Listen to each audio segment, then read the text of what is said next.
Во такви времења речта има надпросечна важност, затоа што станува чувствителна, па дури и хиперсензивничувањата наметнати со каноните на политичката коректност. Ете, во такви времења без и табуа, во таквите времења на неслобода и нељубов, на луѓето не им преостанува друго, освен македонците. Универзалните права мора да важат и за македонците, како и за сите други народи, во спротивно ти.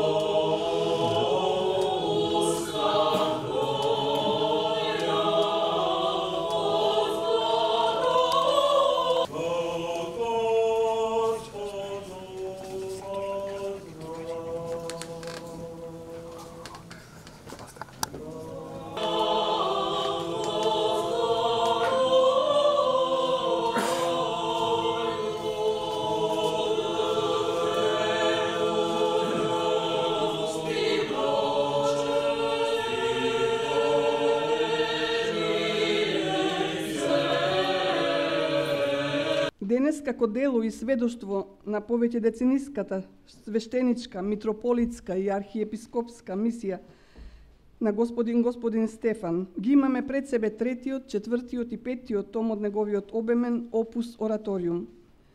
Ораторскиот опус на поглаварот на Македонската православна црква представува првенствено збир на беседнички слова по разни значајни поводи и свечености, а потем дава увид во неговите интервјуа, кои жанровски припаѓаат на друг вид говор, ама можат да се читаат и како подкрепа на бројни негови беседнички изјави.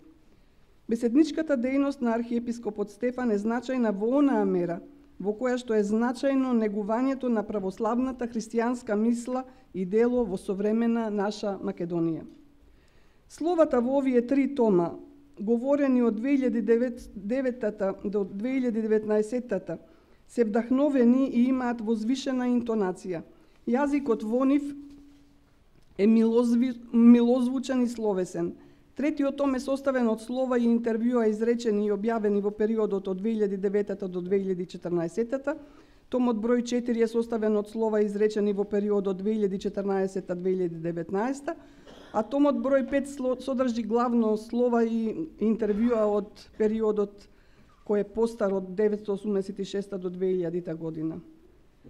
Беседите во овие томови се посветени на христијански теми кои имаат повеќе димензии: библиска, доктринарна, историска, културна, национална и македонска. Беседништвото има уважени прагматична димензија без која што е незамисливо ширењето на христијанството низ вековите. Обстанокот на христијанската вероисповед е тесно поврзано со христијанското беседништво. Светот, и кога отстапува од историската сцена на стварноста, обстојува во запишаните сведоштва и устните преданија. Нема сомнение, јазикот е предуслов за опстанок на човештвото. Но човек кој не сторил ништо за општо добро, за некоја виша цел, не е достоен да се впише во колективното сеќавање. Може да се зборува за придвижувачка состојба на свеста, она ако има моќ да го промени светот на подобро, само доколку јазикот е ставен во улога на заштита на вистината и правдата. Духовен свет од овој во кој што сега живееме и дека во тој контекст ќе ги поттикне македонската самосвест и самопочит, без кој што Македонија ќе се претвори од држава со национален и демократски презнак во безлична и јанационална територија, а македонците ќе бидат принудени да обстојуваат како диаспоричен народ. Благодарам.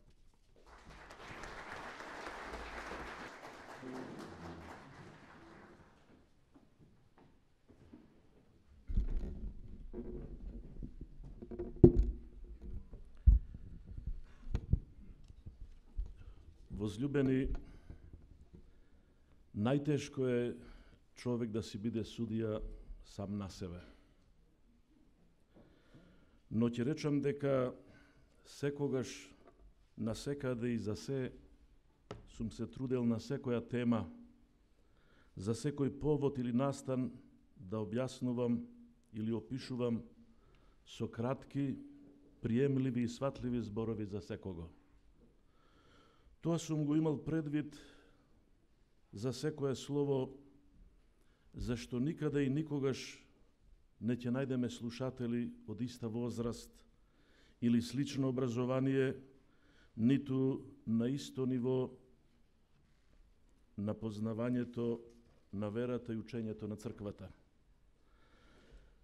Затоа од секој говорник на амвонот се бара потребна внимателност и прилагодување на она што го говори со оние на кои им го говори.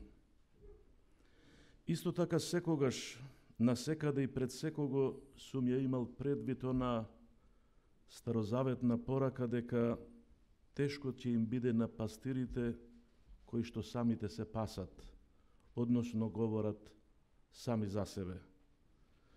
Но доколку се подготвиме за празникот, ако го доживееме настанот, ако се воскитиме на она со што личноста го заслужила чествувањето, словото ќе биде разбрано, па и запаметено.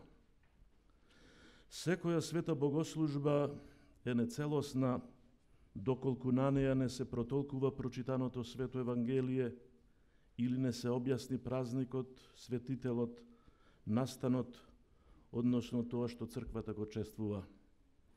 Јавниот збор и проповедта биле и остануваат најмоќните и најзначајните средства во мисијата на црквата, во ширењето и утврдувањето на евангелските пораки и поуки. Ќе потсетам, Господ Исус Христос својата спасителна мисија ја започнал со словото на Генисаретското езеро и на гората. Апостолот Петар со држаното слово на денот Педесетница придобил илјадници души за Христа.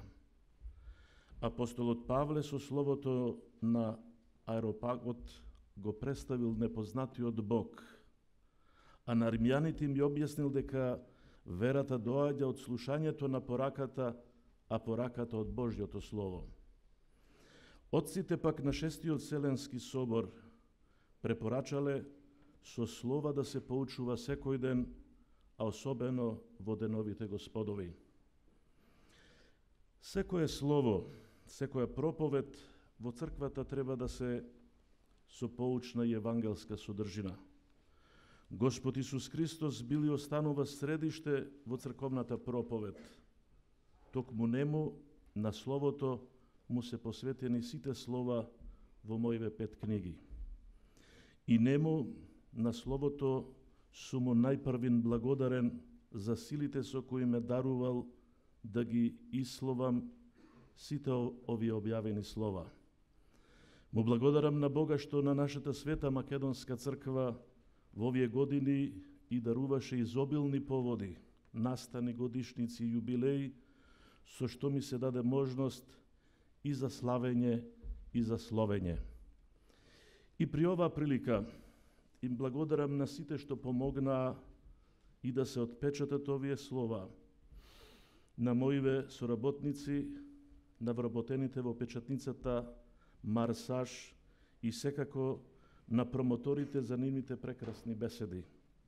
Ви благодарам на сите вас што дојдовте и што денот ми го направивте празник. Се молам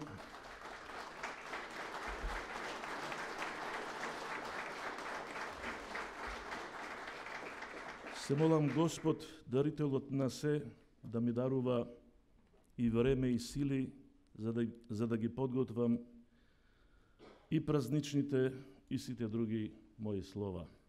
Ви благодарам уште еднаш. Ни слова за Словото. Дозволете ми да завршам со вашите зборови. Човек само кога ќе го прими Христа за посредник меѓу себе и луѓето, меѓу себе и светот и меѓу себе и себе, тогаш тајната на светот, на човекот и на луѓето се притвара во тајна Божја. Благоденство и блаженјеши владико на многа и блага е лета.